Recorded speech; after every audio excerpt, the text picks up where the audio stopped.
नमस्कार, वास्तु लिविंग में आप सभी दर्शकों का बहुत बहुत स्वागत। मैं हूं विकास नांगिया। दर्शकों, अपने स्टूडियो से बाहर इस खिलखिलाती धूप में हम इस वक्त मौजूद हैं न्यू जर्सी के एक बहुत ही खूबसूरत घर के बाहर। इस घर के साथ जुड़ी एक अजीब सी दास्तां है।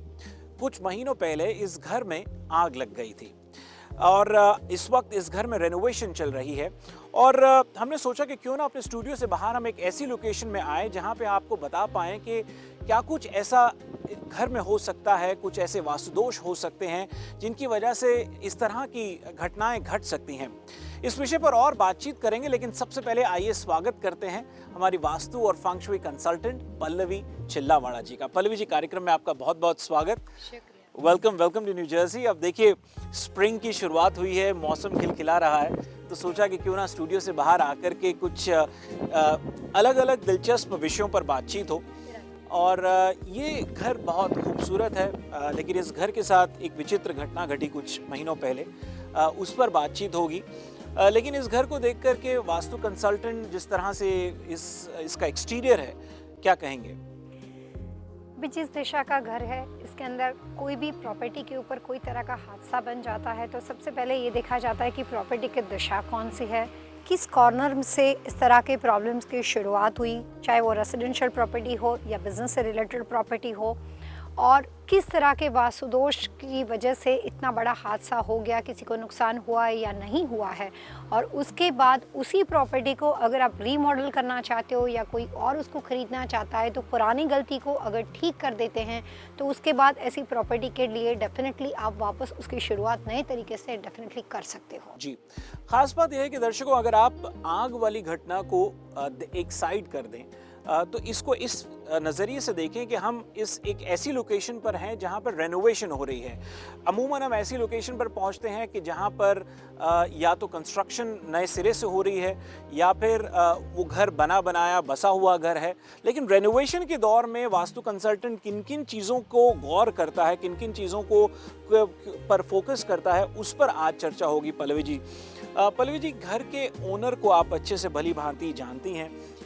उनके चार्ट को देखते हुए अगर आप ये घर रेकमेंड करती उन्हें तो क्या क्या चीज़ों को रेकमेंड करती? मान लीजिए मसलन घर का नंबर क्या है, घर का एक्सटीरियर किस तरह का है, उसके बारे में कुछ बताइए।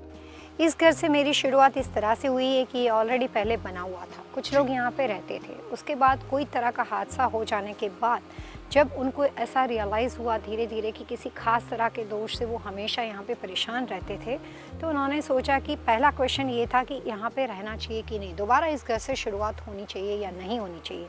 क्योंकि कोई चीज़ हो जाने के बाद आदमी के दिमाग में एक तरह का डर बैठ जाता है कि अच्छी बात यह है कि इस प्रॉपर्टी की यहाँ पे कोई भी बुरा नहीं हुआ है, किसी चीज़ का बहुत बड़ा नुकसान नहीं हुआ है, क्योंकि बहुत अच्छा इंश्योरेंस था, सारी चीज़ सही थी।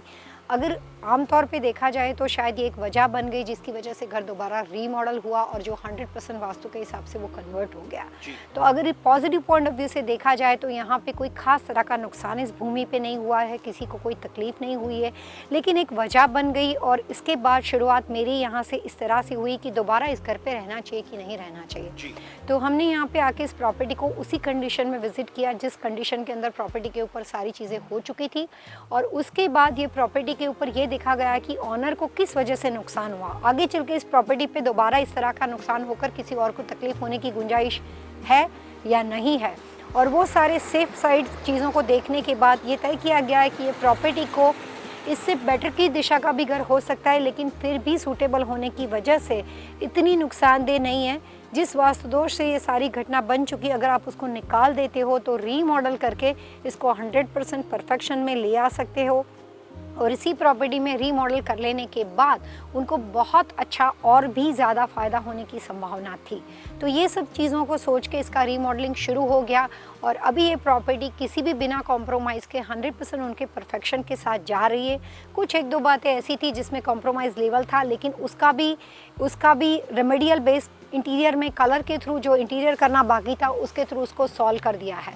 तो वास्तु में से बहुत सारे पॉइंट से कोई भी प्रॉपर्टी पे कोई हादसा हो जाता है, कहीं प्रॉपर्टी पे कहीं आग लगी हुई हो, कोई भी तरह का नुकसान हुआ हो, तो जब दूसरा ऑनर आता है या वही ऑनर अगर उसको दोबारा रीमॉडल करता है तो पुरानी गलती को अगर वो सॉल्व कर सके इस कंडीशन में हो या उसका दूसरा कोई ऑप्शन उसके पास हो तो रीमॉडल करके उस प्रॉपर्टी पे वो रह सकते हैं उसको दोबारा अच्छी तरीके से वहाँ पे पीस और हार्मनी के साथ अपना घर या बिजनेस वापस दोबारा शुरू कर सकते हैं। जी, चलिए आइए इस घर के मेन डोर की ओर बढ़ते हैं और पल्लवी जी से जानते हैं कि मुख्य द्वार क्या सही दिशा में है, किस तरह से वास्तु कंसल्टेंट उसको देखता है, उस पर चर्चा करते हैं। आइए जी, इससे पहले कि हम दर्शकों एक छोटा सा ब्रेक लें, बहुत से दर्शक इस बात को समझते हैं कि घर की डायरेक्शन जो है, घर की दिशा, मेन डोर की एंट्रेंस किस तरह से देखी जाती है, लेकिन जिन्हें नहीं मालूम है या जो हमारे नए दर्शक बन रहे हैं उनको हम बताना चाहेंगे। पल्लवी जी, आप क्या कहेंगे कि घर को बहुत से लोग ऐसे समझते हैं कि घर की तरफ देखा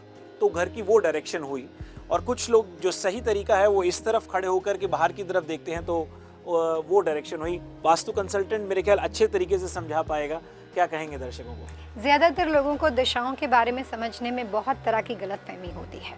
वास्तु का नॉलेज कुछ ऐसा है कि कुछ लोग कई बार इस तरह की बातें करते हैं जिनको रियल वास्तु के बारे में पता नहीं होता है, तो प्रैक्टिस भी जो लोग हाफ नॉलेज से करते हैं तो वो भी मिसगाइड लोगों को करते रहते हैं। एक्चुअल ये बात होती है कि जिस तरह से आपका चेहरा है और आप जिस तरह से देखते हो, ये आपका फेसिंग हुआ, उसी तरीके से जिस लॉट पे आप खड़े रहते हो, लॉट में दाखिल होने के बाद आप अपना चेहरा जिस दिशा में लॉट को देखता है उस और आप फेस करोगे, और जो आपको सामने दिशा दिखती है उस दिशा के फेसिंग उस लॉट को माना जाएगा। जी, दर्शकों लेते हैं एक छोटा सा ब्रेक, और ब्रेक के बाद हम घर के भीतर जाएंगे जहां रेनोवेशन चल रही है। ये आवाज़ जो आप सुन रहे हैं ये रेनोवेशन का हिस्सा ही है। भीतर जाकर के पल्लवी जी से और जानेंगे कि घर का लिविंग रूम किस तरह से है, किचन किस तरह से है, क्योंकि तकरीबन घर में आग लगी थी और सब जगह रेनोवेशन हो रही है। आप बने रहिए हमारे साथ और देखते रहिए वास्तु लिविंग। आइए पल्लवी जी।